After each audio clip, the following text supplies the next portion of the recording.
I don't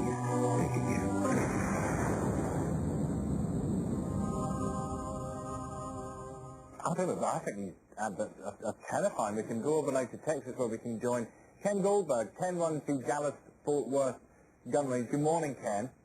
Good morning, Ron. Ken, when we read this story about a 4-year-old killing a 6-year-old and read that 12 children a day are killed by handguns in the United States, can you continue to resist moves for gun control? Well, there's two issues. One is the access to guns for adults, and the other is the issue of access to guns by children. And I think they're two separate issues, although they are interrelated. But of course they are related. It's the adults owning the guns, which means that they're there for the children, Ken. I mean, it's got to be gun control across the board, surely. No, that's not necessarily so. A lot of families take a very responsible attitude towards the possession of firearms. They make sure that they are locked up, that they are either unloaded or properly secured so that a child can't have access to them.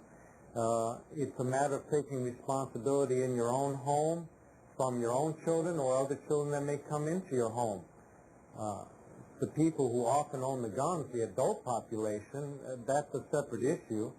But those that are being responsible are often usually not involved in any kind of accident or purposeful shooting. I wonder why these adults hold guns in their homes anyway, because I was reading that a gun kept in the home, ostensibly for self-protection, is in fact 43 times more likely to kill a family member or a friend than any intruder or assailant. I mean, doesn't that put people off owning guns?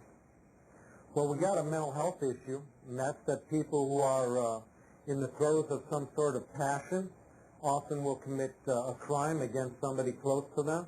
A domestic violence disturbance, a quarrel between neighbors can turn into a deadly encounter when people resort to firearms. But that's, in large measure, that's a mental health problem. That's not a gun problem. But surely, Ken, though, it is a gun problem. I mean, all these situations exist everywhere, and it's the presence of a gun that makes it a deadly incident. Surely it's a gun control thing. You can't write it off and say it's not the gun that does the killing, it's the person. Well, I don't want to be flip and say that guns aren't responsible for people having an easier time of killing somebody. But domestic violence and the types of things where people are killing somebody they know, that is, where it's not a deliberate, premeditated killing, where it's often in the heat of passion. These are committed oftentimes with other instruments. There was an incident a couple of years back where a man killed his wife in the courthouse with a knife.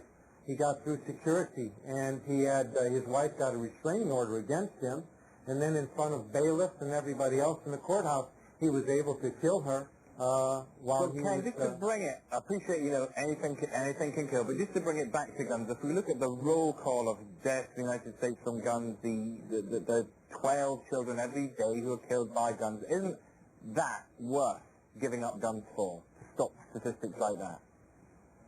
Well, when you start making me try to say that the death of children in the balance that my gun is more important, I don't want to be an evildoer.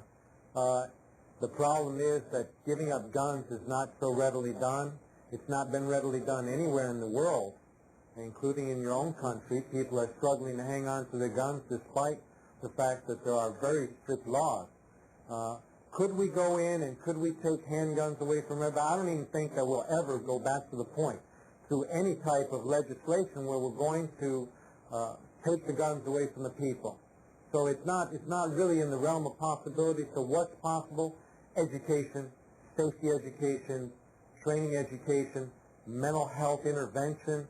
There are things we can do that can diminish the types of incidents that are gaining national and worldwide attention. Well, let's hope, Ken, that everybody out there is doing all of these things as much as they can. Thank you for joining us. Well, I would just like to say, hello? Yeah, finally? I would just like to say that we make a great emphasis, those of us who are responsible, place a tremendous emphasis on safety, and places like mine throughout the country offer training all the time to people locally and to people who come from all over the world. All right, Todd, thank you for making that point. We'll have to leave it there. Thank you very much. Thank you.